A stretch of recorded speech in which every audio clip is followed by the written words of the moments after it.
In the year 1582, the world's sense of time was shattered. The calendar that had governed daily life for centuries was suddenly declared obsolete. But why?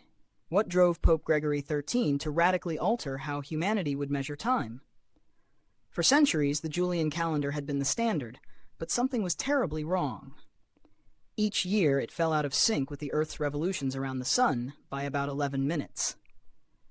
While that might seem insignificant, over the course of 1,500 years, it had caused a serious problem.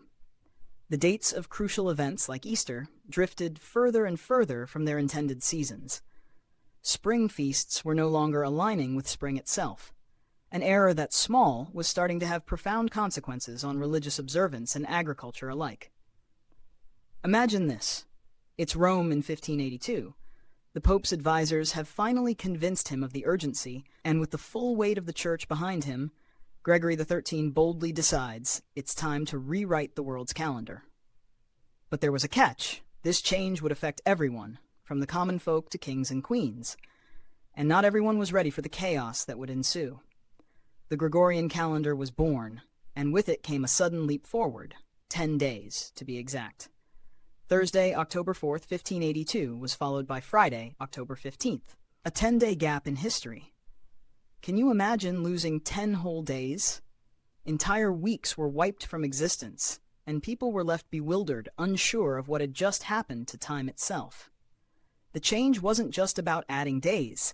It was a monumental shift in how we understood the rhythm of life.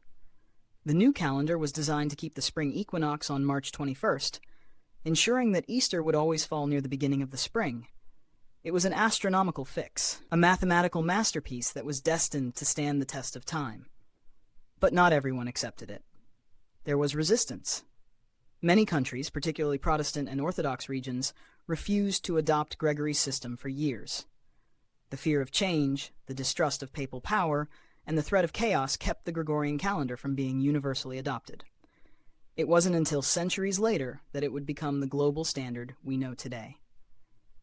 In the end, the Gregorian calendar didn't just solve a problem. It reshaped how we live, how we work, and how we celebrate. What began as a challenge to the Church's authority became the very foundation of modern timekeeping.